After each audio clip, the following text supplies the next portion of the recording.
whether Microsoft Word has changed 50 times over the last 30 years. It's not any better. It just processes words. We're live. All right, here's the intro.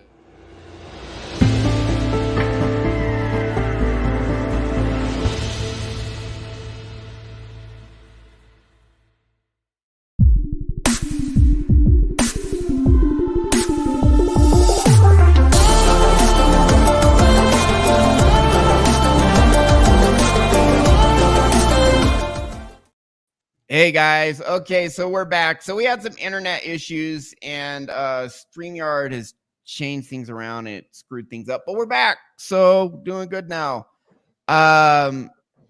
Here with Tim Costello, Jordan Kurtz, we're going to be talking about Abigail Shier interview. She is a journalist. She's written several books. She's done a lot of research on what exactly has happened to Gen Z, and the conclusions that she's drawn, among other things, is there's a lot of bad therapy out there. There's a lot of inappropriate therapy that they're doing on children. And why does that screw them up? I mean, I'm not saying Gen Z is totally ruined, but there's some damage there. They lack resiliency. So what is that about? We're going to dive into that today. But before we get into that and watch this Abigail Shier interview and comment, first we have Tim Costello here, Jordan Kurtz here. Introduce yourselves, Tim. Hi, I'm Tim with Tim Costello Hypnosis. You can reach me at tim@tchypno.com. What we're going to talk about today has a lot to do with what's going on generation past generation as we continue to screw people up and make them maladaptive in society. And I think it's rampant throughout the news, so this is not a shocking revelation. Okay, thanks, Tim. Jordan. I'm Jordan Kurtz with Jordan Kurtz Hypnosis. I help you find your limiting beliefs in your subconscious and reprogram them, and to help you unlock your full potential using hypnosis. And I agree with what Tim said. The therapy for kids, therapy is not a substitution for parenting. Some parents use it as such, but it's not a substitution. So, and we'll get into that today. It's I hate to say this, as a child, it's probably better off sticking them in front of a TV instead of taking them to therapy. But I'm not recommending just stick them in front of a TV. I'm saying that, which is not good parenting. I mean, some kids are going to watch TV sometimes. That is preferable to the crap they're pulling right now. So, by the way, we are not like licensed psychologists or therapists or anything like that, but we do have a program that actually does make you stronger and more resilient. In fact, I just did a 4-part series on super neuroplasticity, 2 new testimonials in there, well over 24 video client interviews on the website now. And you see people getting unstuck, getting stronger, getting successful, powering through their fear of failure, or removing that fear of failure so they can just power through adversity so that they can then move forward. And the program we have, you can try it for free right there. School.com, MindChrysalis -7138, life-changing. So watch Super Neuroplasticity parts 3 and 4. Each person there that's interviewed, use the free program, change your life. It's pretty crazy. It's nuclear-powered stuff. We also do one-on-one sessions. The free program works for about 80% of people, probably fixes about 80% of their stuff. The people it helps, eventually, they'll probably get to a point where there's some internal stuff they can't quite figure out on their own. We come in and rewire it for them. The 20%, some people's cases are complicated. They're not used to connecting to their internal world, and they need a therapist for that. So we do have that available, but try the free stuff because it helps a lot of people massively. And watch Super Neuroplasticity video section of my YouTube channel. Watch parts 3 and 4. Watch those client interviews. See the massive changes. Watch the other client interviews. Massive changes here. We're actually doing good in the world, unlike these therapists. They're just screwing a lot of stuff up. And not all therapists do that. There are some good therapists out there. But generally speaking, a child does not need, unless they were in a really bad car accident or some horrific thing happened, A child does not need a therapist except for those situations. They need good parenting. That's what they need. So we're going to dive they need appropriate parenting. Appropriate parenting. Yes. And yeah, they need to be taught resilience. And unfortunately, they're given bad messages. And our subconscious is just a bunch of beliefs tied to feelings, mostly, almost all, not all, but mostly formed in childhood. And if they get these messages that they are weak, they need help for the smallest little things, yeah, you're going to create a generation of non-resilient people. That's a nice way to put it. So we're going to dive into this clip. We have good stuff today. Do you guys have any comments before we go to the interview? I got one maybe extended comment. Go so for Ryan made the comment that it would be better off to stick your kid in front of a television instead of going to therapy.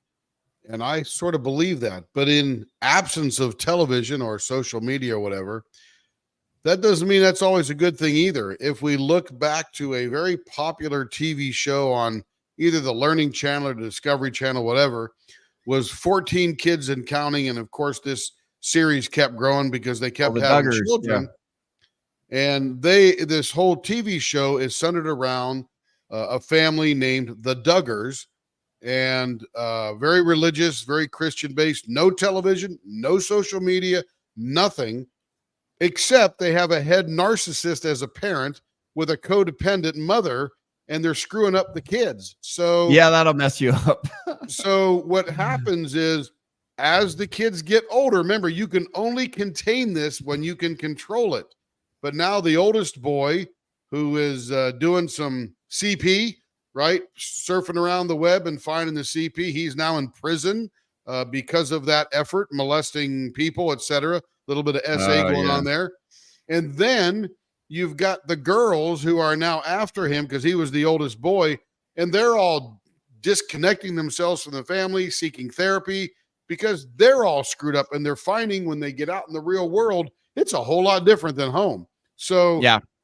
So what seemingly looked like good parenting was actually a Gestapo concentration camp that was going on there in Arkansas, and not good at all. So there's going to be more to come for that whole family as they roll out.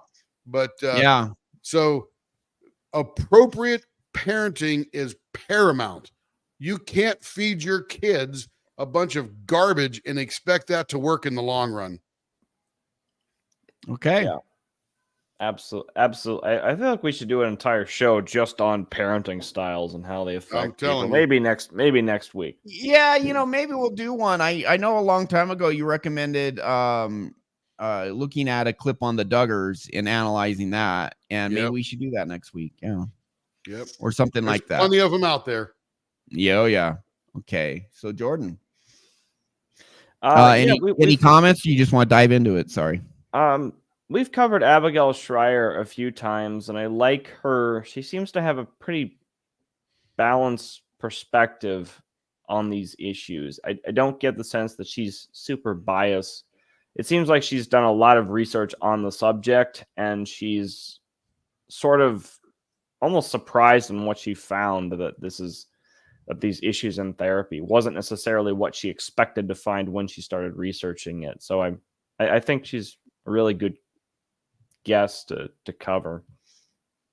Yeah, and the interesting thing about Abigail is she talked to researchers who are not active practitioners, who are just looking at the data and trying to find the truth. And then she talked to practitioners, and she found a wide chasm between what they do, because unfortunately the practitioners who get paid to do therapy have an incentive to do more and more and more therapy, and they have some pretty corrupted belief systems that justify them doing that. But we're going to dive into that. And it really just comes down to money. Dr. Ryan Taraban's channel, Psychax, he talks about how at the beginning of the 19th century, when they first published this called the DSM, it's a book for psychiatrists to diagnose different mental illnesses.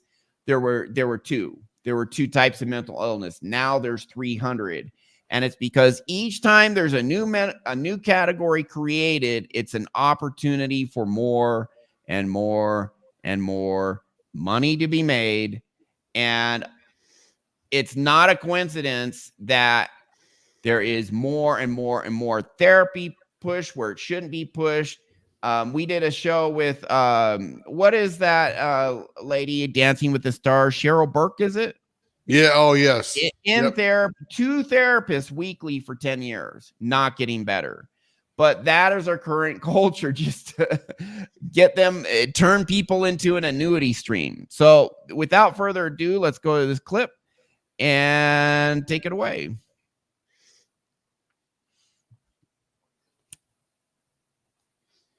All right, here we go. But that's not what I'm talking about. I'm talking about mass prophylactic therapy that's being dumped on children who didn't ask for it. And who don't need it. Difference there is, first of all, you don't start out with a patient who's game to work, right? So you have to kind of pander to them to get them involved because they didn't choose to be there in the first place. But second of all, they might be doing just fine. They might not want to think about their parents' divorce or their mother's death right now, because Tuesdays at 2 p.m. might not be a time when they're ready to do that. But nonetheless, through school counselors casually dabbling in this, and even therapists regularly asking about it, that's not necessarily helpful. And of course, there's a lot of research bearing this out, that therapy can make people sadder and feeling less capable in their lives. What's the result of that research? What did you find? Sure. So they did these great studies with, there's a lot of it. Burn victims, first responders to catastrophe, breast cancer survivors, all of them, those dealing with natural bereavement, grief from the death of a loved one. All of those people were led, they had actual control groups, so they actually tested this, and they were led to feel worse. The group that went to therapy felt worse afterwards than the group that didn't go. Why? So we can stop there for a second. Sort of a natural ending. Yeah. So she starts off with a prophylactic experience to this therapy. Prophylactic. Let's look up the correct definition so we all understand. It's a medicine or course of action used to prevent disease. And then she goes on to say that these people got worse on therapy. Why? Because they didn't have a freaking disease. They were processing normal human emotions. And we knee-jerked to this therapeutic society where everybody has to go deal with something. You know, 45 years ago, when I was growing up, going to therapy was sort of taboo. You didn't talk about it. And then all of a sudden, Valium came onto the market. And it was really cool now to go to therapy because you could get drugs legally. Yeah. And it has over 3 or 4, I guess I've been an adult for probably 2.5 generations or whatever. But now it's just knee-jerk, need a therapist. And now, like she said, guidance counselors and school counselors and principals and teachers are all dabbling into this touch your feelings kind of garbage that's going on out there, rather than guiding people to what appropriate behavior would be. Appropriate means suitable for the situation. We're overthinking it. We're over-prescribing. We're over-therapizing. And we're just making people feel worse. She found from the research, it got worse. Yeah. And let me give my take on why, especially with children, they're getting worse with therapy. Here's how our subconscious develops. We're born in this world. We don't know anything. We observe the world around it. We draw conclusions. We form beliefs about what everything means. Now, if as a child, you have a rough day at school, you come home, you're crying, and your mom says, "Oh, you know what happened, sweetie?" And then you're crying, you tell your mom, and then your mom is like, "Oh, it's okay, sweetie. It's going to be all right. You know, I know it hurts, but, you know, you'll make friends over time." And well, what's the message being conveyed there? You're going to be all right. Yep. the mom or the dad or whatever is soothing the child and saying, hey, it's going to be okay. We can do this or do this. And then the child feels better and goes off and plays with his toys. What's happening now is instead of that, they're given this message that you have a big, serious problem. It's so big and serious, you need professional help. So instead of, hey, you're going to be better. Hey, don't worry about it. Hey, everything's going to work out. Hey, I know that was rough. I know that was bad. We don't want to discount a child's feelings, but we want to say, hey, I know that was tough, but you're going to be okay. Look, you can do this. You can do this. You can do this. Or you can ask the kid, hey, I saw this parenting technique where the parent says, what can you do to make things better? And sometimes the children come up with some ingenious solutions all on their own, and then you're teaching the child that they can solve their problems and things are going to be okay. It sucks right now, but you'd be all right. Walk it off. That's the message the kids get. Oh, it's going to be okay. Now you go to therapy and they're like, talk about how bad it is and come back next week and we need to resolve this over 3 months. And it's like, holy shit, what is the message the kids are getting? They're getting, they need to be coddled. They're getting that it's these little issues are made into huge issues. And there's something, there's a real problem in the psychological community right now called reification, meaning they create problems where there are none to justify their job, to get more clients, to bring in money. And school counselors, they like, you take it from the school counselor point of view. Oh, geez, I'm sitting here not doing anything all day. And then all of a sudden they get in this situation where they have kids constantly coming to them. Oh, geez, I feel needed now and everything. Well, you can tell yourself that, but are you really doing what's good for the kid? You're giving them a message that problems that are not huge problems actually are by doing therapy on them. That's my take. What do you guys think? Go ahead, Jordan. I said enough already. I'll jump in later. I thought when she said at the beginning that when they go into therapy, they amplify the problem. They make the problem, they explore the problem in depth. They make it bigger. They increase its intensity. That's like what I'm not quite sure what the therapist is attempting to do in that situation, because like the parent, I liked the example that Ryan gave, which was the parent acknowledges that something happens and asks, what do you want to do about it? That's not ignoring the problem. That's not bury your feelings. That's let's work through this issue. Let's just not sit in it and emote and do nothing about it. Let's address what can we do about it. Yeah. And that is the biggest problem with modern therapy is it takes so freaking long to come up with solution. People come to us, 80% of people come to me 1-2 sessions fixed, as opposed to let's talk about your problems every week for a freaking year or two. What the hell? You know? Yeah, if people are coming to me and they're still struggling with the same issues over and over again, I feel like I've done something wrong in our sessions. Like I assume you haven't gotten them better. Right. And but for them, that's normal.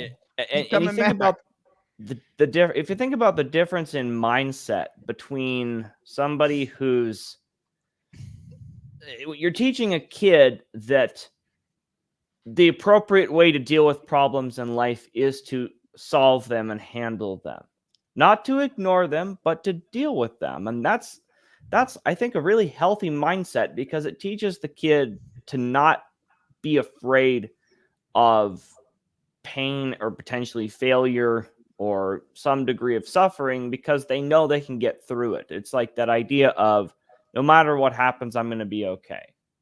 That's a really healthy mindset. Yeah, I agree, Jordan. And Ryan, if you go to 28 minutes on the money, Abigail Shier is going to answer this question that we're talking about bad parenting, quite frankly, because that's what's happening. Everybody's trying to be this kid's parent, and it's not working out for them. But she talks about this particular thing. All right, here we go. Of your parents. And That's I right. think, at least as far as I can tell, and I wish that I had this when I was a kid, there is a difference between validating someone's right to feel an emotion and make them feel safe in feeling the emotion while still stress testing whether that emotion is appropriate or not. Like that to me seems to be the sweet spot, but it's delicate, right? That's a really delicate balance. Like you feel this thing right now. Talk to me about that. Like where's that coming from? And do we think that that's an appropriate response? And how could that be wrong? You know, like that looks like healthy emotional discourse to me. That's brilliant. I love the way you put that, because you're the first I like how I put it too.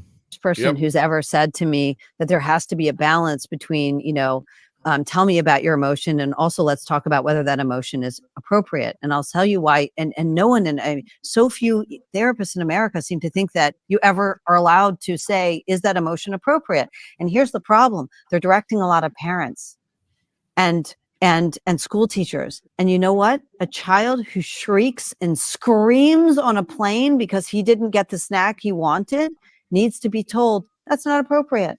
Not only is it not appropriate to scream, but when they scream, I'm angry, you want to say that's not something to be angry about. Why?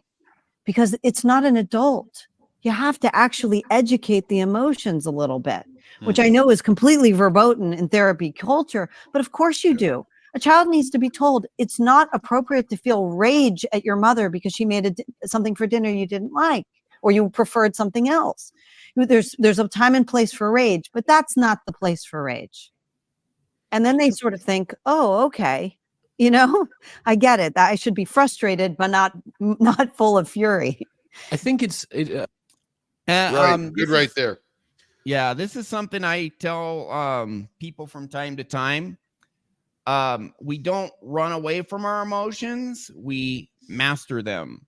So I grew up in a household where there was a lot of suppression going on. And Dr. Gabor Mate talks about this, how, kids' feelings will be invalidated, and hey, let's not pretend that, the 1950s and 60s were perfect. There is a saying my parents had, very, very common in the South, children should be seen and not heard.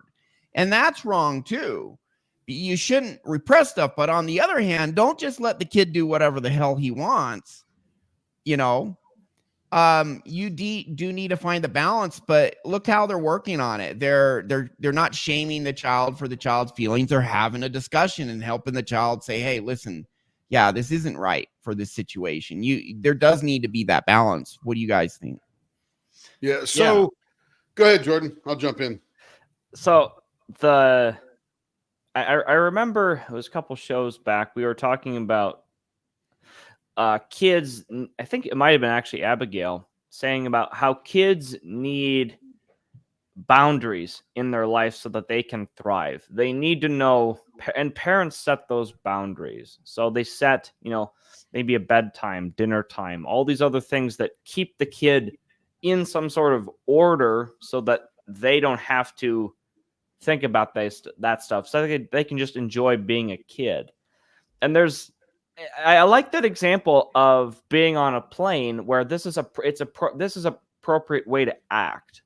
I'm curious if it's more accurate to say it's not appropriate to act this way versus not appropriate to feel this way. You can feel perhaps angry, but you don't act out, you're not screaming on a plane 100%. Because you didn't have the right snack. And so you're upset now. How do we handle this? How do we process this in a way that is appropriate?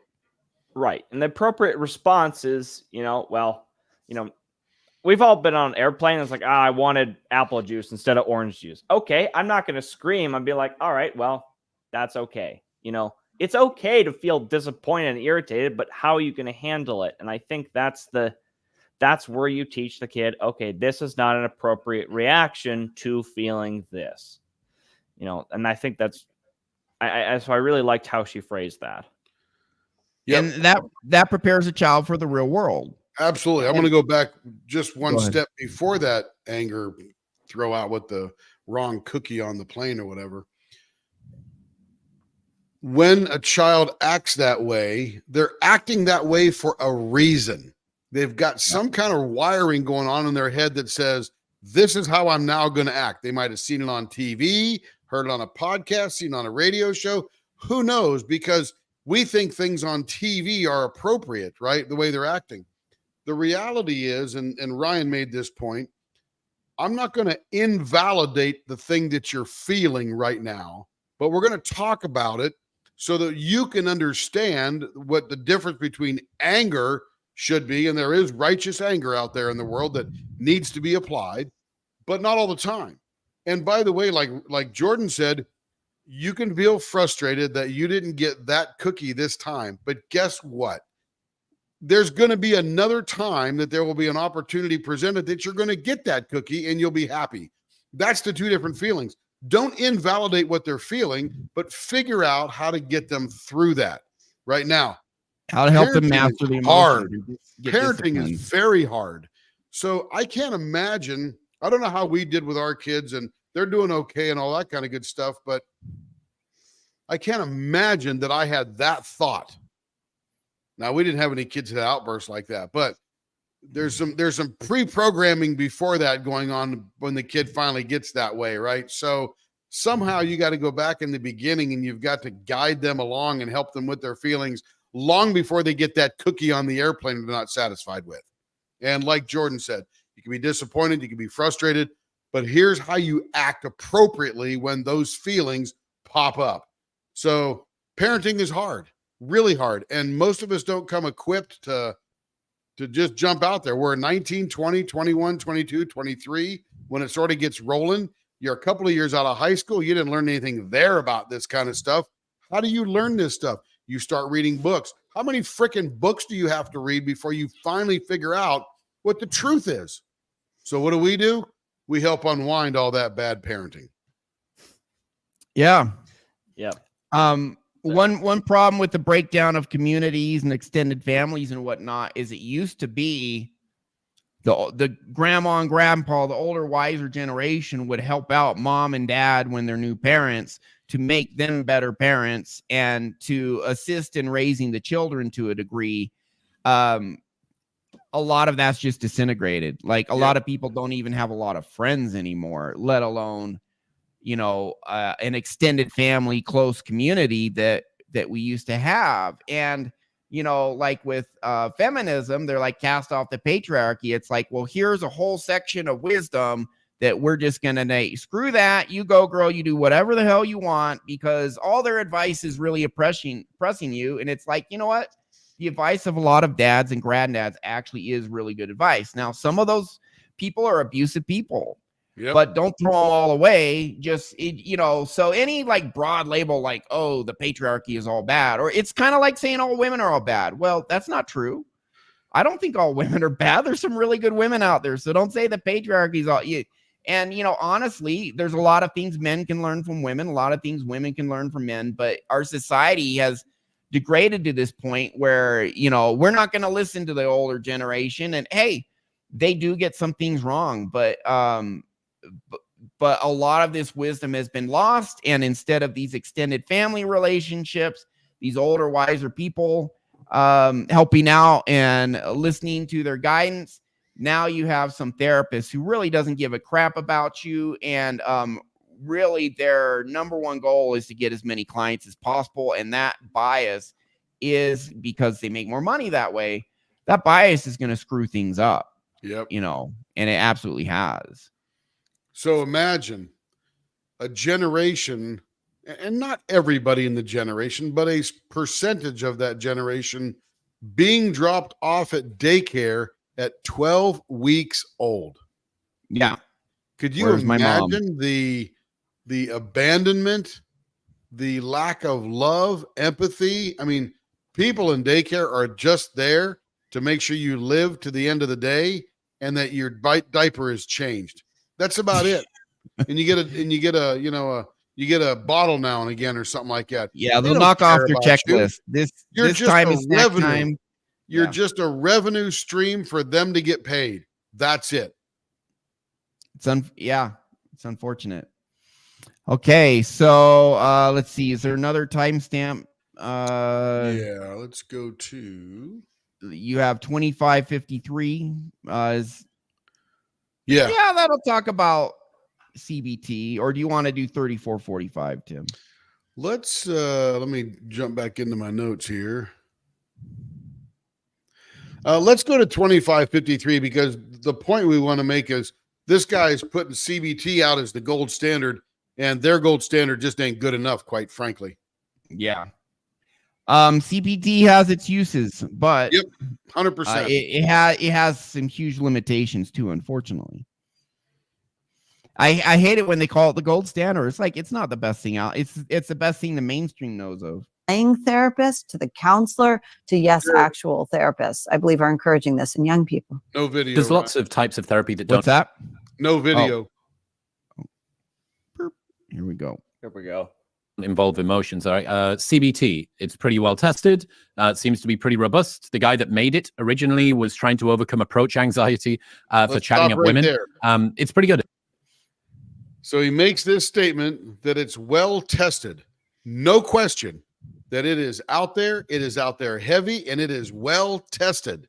I don't think it passed the test, but it's well tested. And then he talks about it being robust. Robust in what manner? Generating revenue? Making pharmacological companies billionaires? I mean, I'm not sure what the words are behind this, but we've got research that says that the gold standard of cognitive behavioral therapy is at best that 50% of the people that attend get a moderate benefit. That's not good. So that is 10 to 15% better than placebo. Which is worthless. So, well, I mean, placebo effect can help 40% of people. Yep. Just going to any sort of treatment and believing that the treatment is helping is going to get 35 to 40% of people better. CBT is about 50%. But So, moderately better. Not completely, yeah. but moderately better. Yeah. So, yeah, and then, Dr. Huberman's like, oh yeah, hypnosis 90% effective for anxiety, so why aren't more people doing it when the data's out there? Probably because people get fixed and no more annuity, no more, steady income stream. And Abigail talks about this as well, but we'll keep going. Exposure therapy, also not necessarily you talking about emotions. Is that a modality that you think works? I do, but I have a caveat. So in general, do I think that's great? Yes. And I think there's a good evidentiary track record for those things, and I think they can be very useful. But sometimes under the name of cognitive behavioral therapy, a lot of bad practices sort of slide in. Okay. So I believe in the rigors of cognitive behavioral therapy for dealing with all kinds of things, from phobias and whatnot, and dialectical behavioral therapy for dealing with things like depression. I think they can be very efficacious and very helpful. But in schools, there were two different studies, one in Australia and one in England. And one of the things they were teaching supposedly was emotional regulation techniques and cognitive behavioral therapy techniques. Now, what were they doing in practice? They were getting kids to focus incessantly on their bad feelings. And in both sets of studies, while they did these social emotional exercises with the kids, one set was anti-bullying. One was a meta study, so it looked at several different things. The constant focus on kids' bad emotions left kids more anxious, more depressed, and more alienated from their parents. It's interesting. So it it's seems key. Let's stop there for a second. Yeah, sure. She points out a couple of things that don't play out in the actual research. And when she says that, she says the word but. Now, in grammar, when you construct a sentence and you say something and then you use the word but, comma, and you go on to something else, which is actually the opposite of what you just said, everything before the but is negated. You said that to plant the flag and then say why it isn't good. So Okay. these things aren't good, but these things over here are why that's not good. But there's a bunch of people who are practicing that stuff that isn't good. Okay. Yeah. So I think they kind of seemed to kind of imply that you shouldn't talk about your emotions at all. I actually disagree with that. If you look at our methods, for example, we actually pay close attention to your emotions and the subconscious message that is attached to every emotion. When they talk about their therapy, here's the thing is I find it, whenever I hear any psychologist talk about stuff, I always find it striking that they do not focus on what's going on in your subconscious mind. Yep. They're always looking at, when this happens, let's talk it out. Let's discuss why it's irrational or not appropriate and what a better way to handle the behavior, to manage the symptoms, to regulate. And that is useful. But I really, for all the good Abigail does, and I think she does do a lot of good, because the problem with doing therapy for children is their subconscious mind is still forming. And so Correct. it's actually leading them to form bad subconscious beliefs based on the messages they're getting. Oh, you have this huge problem. You need to do tons of therapy. You need to talk about your feelings constantly. And it's making them disproportionately emphasize, oh, feels before reals, right? That's like the message kids, people say now. And that's because there was disproportionate emphasis put on their feelings, and they felt kids were taught that it was appropriate to constantly ruminate on bad emotions instead of just fix it and move on, So I do think CBT, learning how to manage and regulate it, it's great. Especially as an adult, it's great, but you cannot ignore the subconscious. And unfortunately, with the mainstream, they know. You can Google it. What percent of our behavior is affected by our subconscious mind? Just Google it. It comes up 95%, 90 to 95. You find articles by Harvard, Auburn University, all that. Everyone knows it. How much do they actually focus on the subconscious? Almost not at all. Let me jump in there then, and I'll support that notion. We have another fellow hypnotist named Brian, and he's an auto mechanic, specialized, certified, out the yin yang, does all these different things with automobiles. Mm-hmm. If Jordan drove his car into the Brian's shop, or Brent's shop, excuse me, Brent, and said, "Hey, Brent, 95% of the time when I do this car does that." Brent's going to go, "Oh, well, let me go look at that thing." But when you go to a psychotherapist or a psychologist or a psychiatrist, when you roll in there, they should be listening to you to troubleshoot what the problem is. So if I were one of those people and I knew that 95% of the things going on in my life are affected by my subconscious, which is every emotion that you feel is affected by your subconscious, and 95% of the decisions you make throughout the day are affected by those things that are inside your subconscious, I would say, tell me what's going on, and let me figure out where in the subconscious that might be rooted in. But that's where emotions come in, because that's how we trace it down to the root problem. That's correct. So they don't do that. What they do is they want to talk about it. Oh, and by the way, what's your problem? Well, I was looking up and I got this, and this. Well, when I have this happen, I prescribe this medication. So take this because this will help you with this, and that thing. Right? Yeah. So now you're medicated. You didn't get rid of the problem. You didn't get rid of the symptoms. You just talked about it. You're on some drugs. You will feel a little better.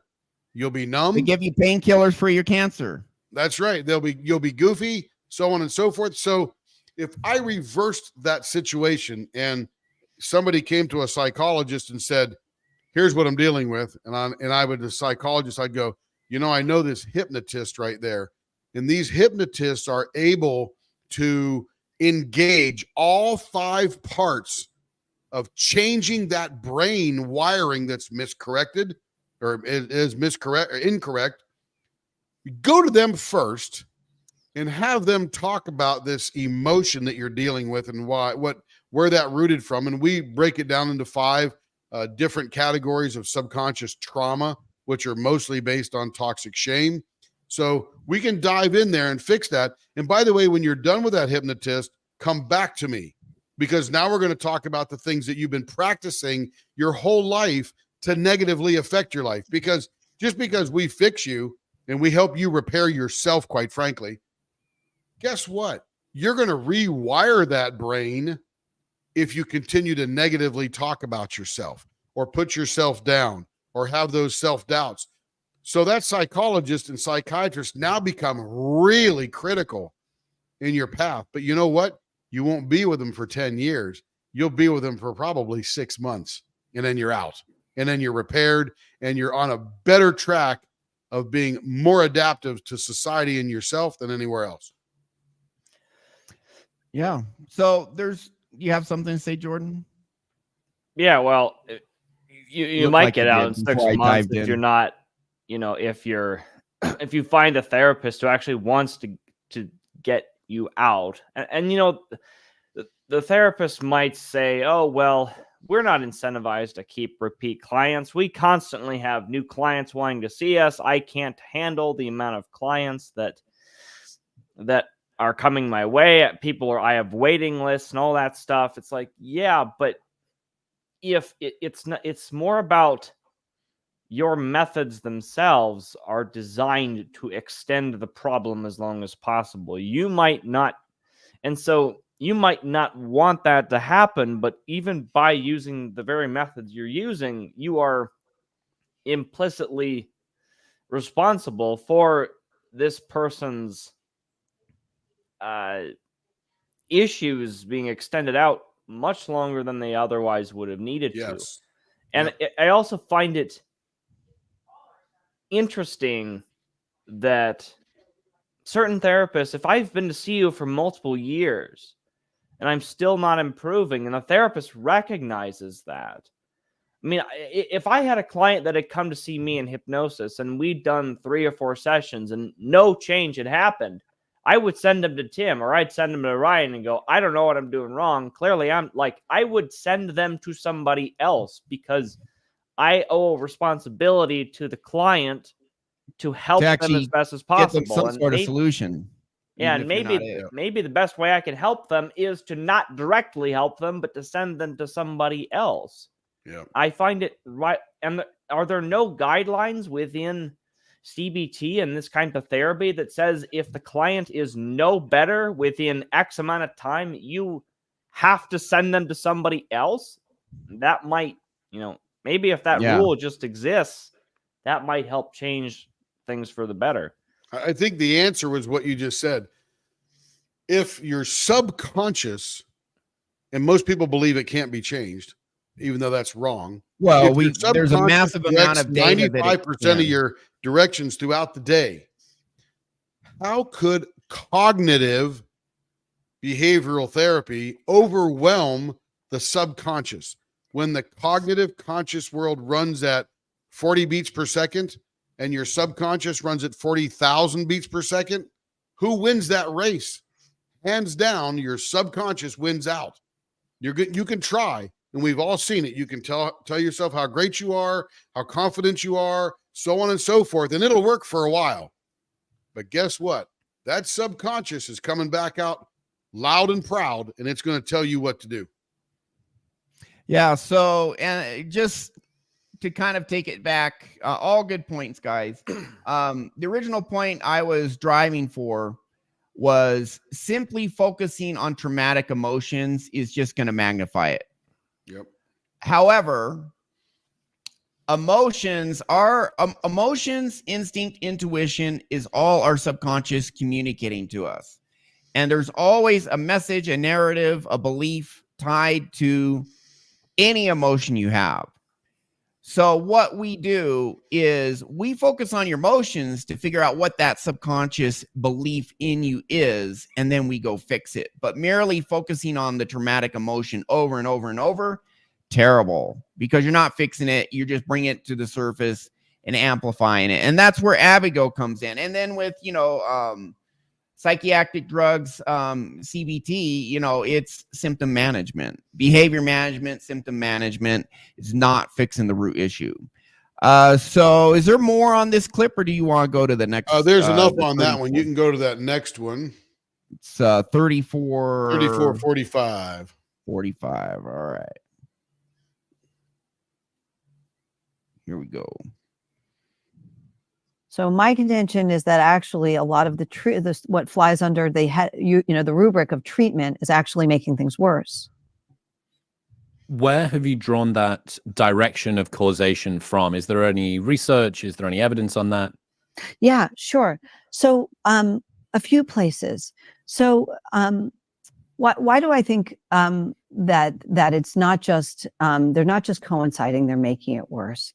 Because the language, first of all, we've seen, there are a few reasons.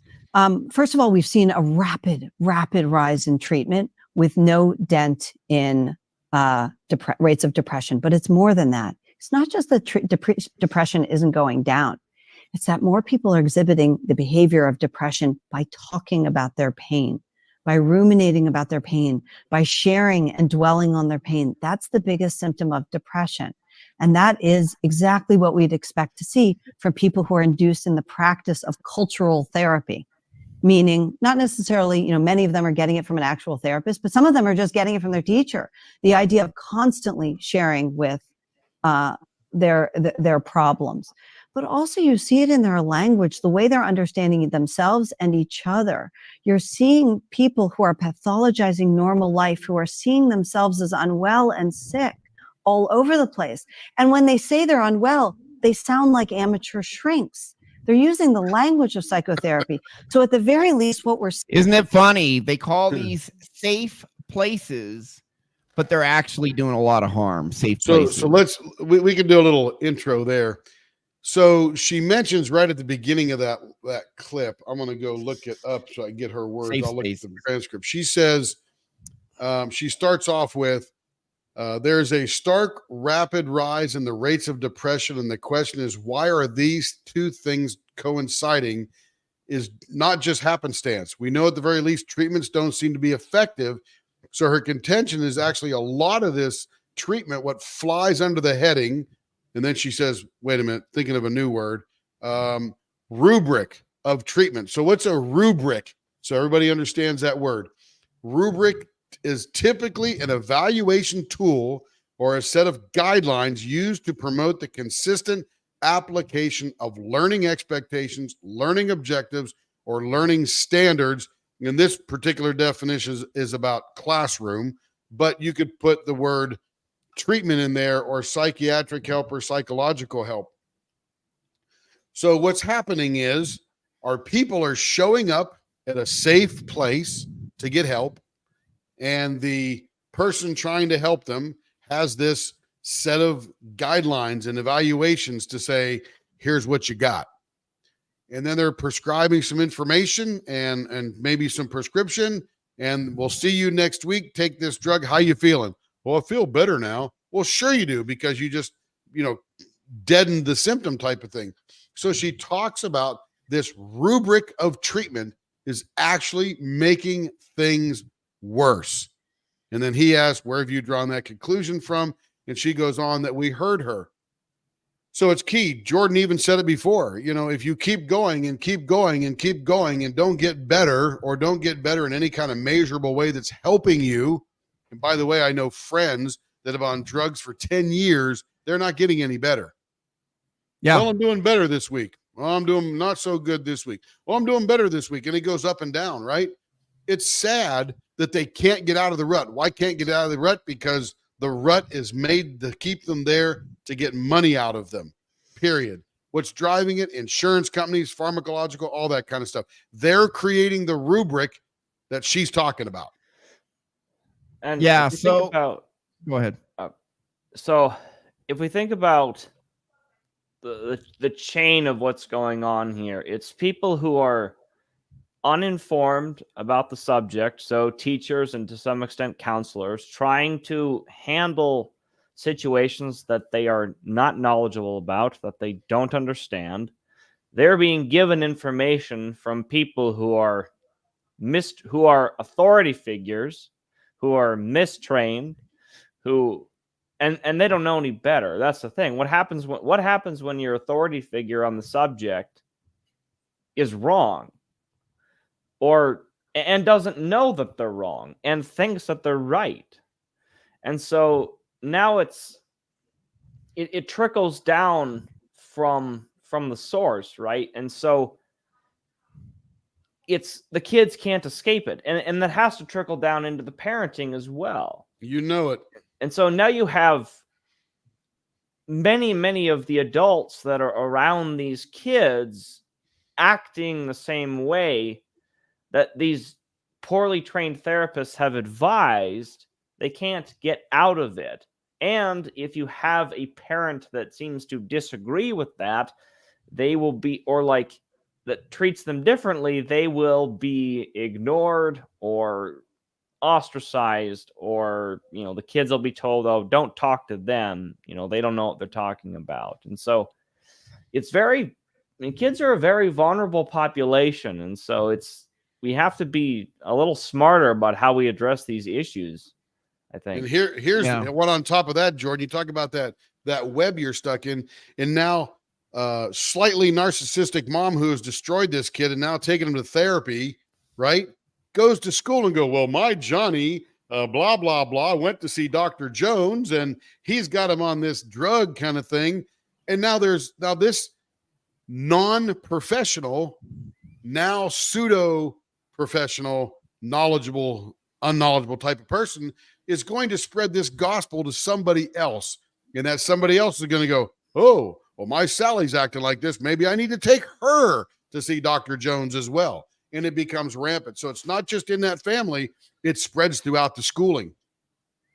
Mm-hmm. Yeah. So the real unfortunate tragedy here is if you go to the top scientists and researchers, they actually have a mountain of research showing you very effective methods for helping people and getting people better. And that the reason I just did in the videos section of my YouTube channel, a 4-part series on super neuroplasticity, is we looked at a lecture, among other things, a lecture by Dr. Andrew Huberman, world famous Stanford neuroscientist. He has one of the top 10 podcasts in the world.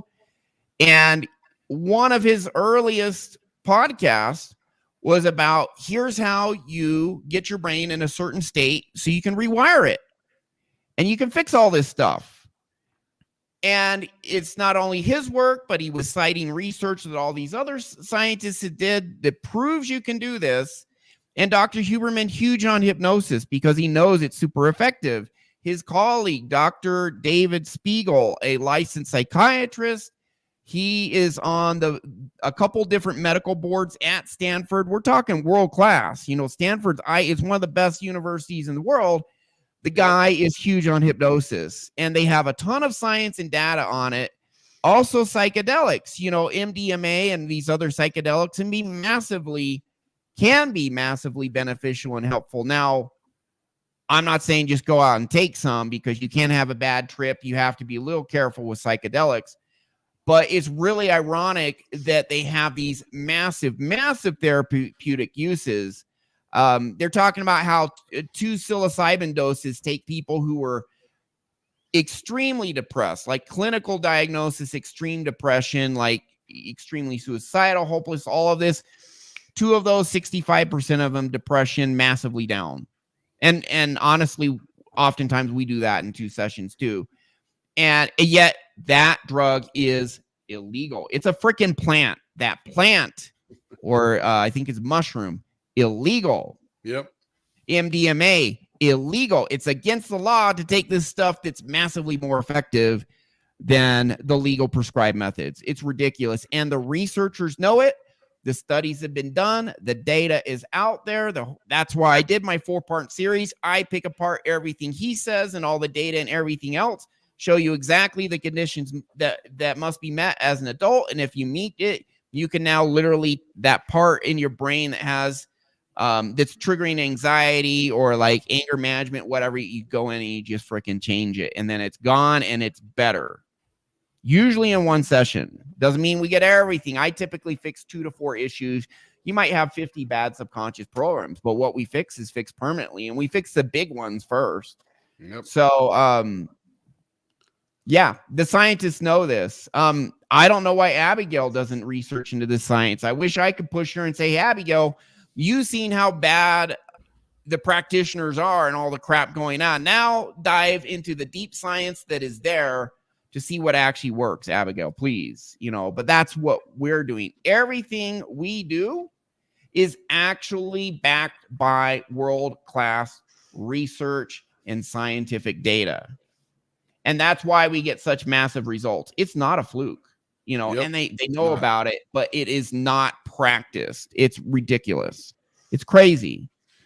And quite frankly, after a couple of sessions, we don't want you back. We want you producing, creating, try it for free, and not just surviving anymore, but truly expanding your life. Yeah, we have a 6-part free program right there.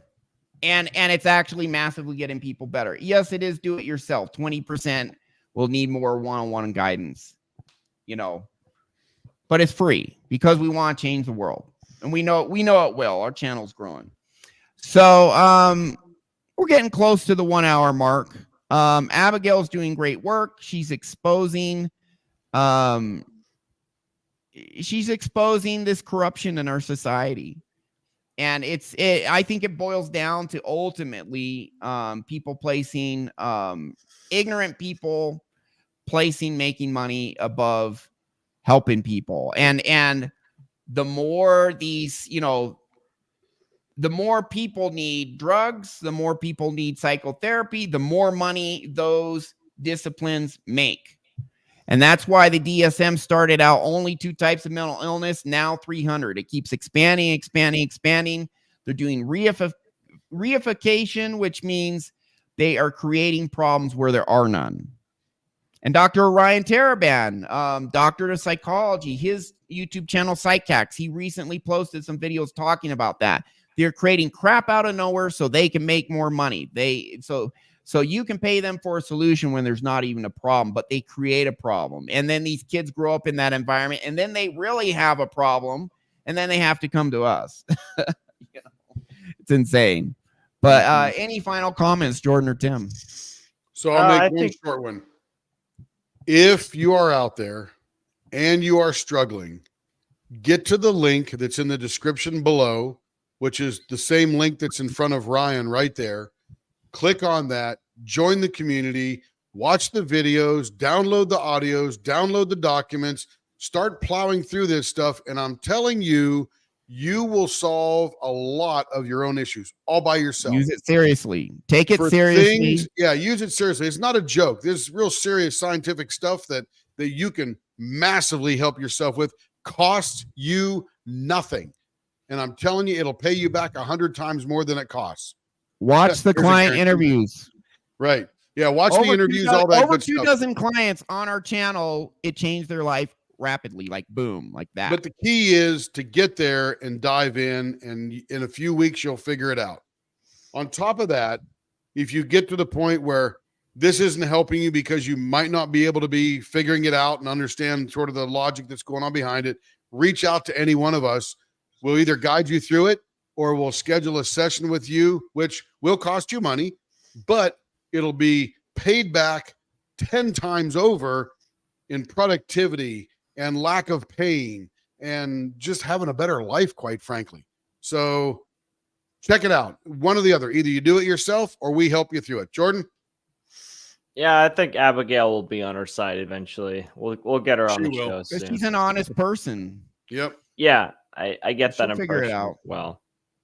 Yeah, that impression as well. So yeah, I think hypnosis is cool.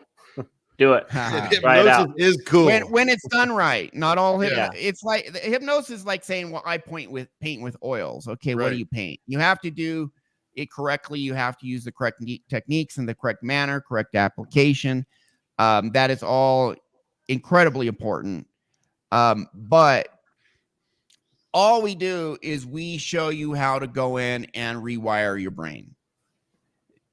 If there's something in there that's causing you pain, that's not serving you, you rewire it and fix it, optimize it, and then that trauma, psychological trauma, that bad belief is fixed. Deep subconscious belief is fixed, and then you're like, wow, I'm permanently better. And I've experienced at a very deep level. So is Jordan. Tim, your wife now has a business just going absolutely bonkers, taking off. She tried to start 20, 30 businesses before, couldn't pull the trigger because of massive anxiety. I showed her with a session how to fix that anxiety. She's taken off. And there's hundreds and hundreds of people we've done this for. It's not a fluke. It's the real deal. Dr. Huberman talks about it. Super neuroplasticity, parts 1, 2, 3, and 4 on the video section of my YouTube channel. Talk about the science. Dr. Huberman talking about it, picking that apart. This is a real deal. It's real stuff. It really works, and it works massively better than pretty much anything out there, with the exception of psychedelics that sometimes can be as helpful. And there's a small percentage of people I think respond to psychedelics better than this, but overall, I think what we do is just incredibly effective and helpful. Yep. So go inward, fix yourself, try the free program. You have more power than you know. You can do it. That's our show. Thanks for watching.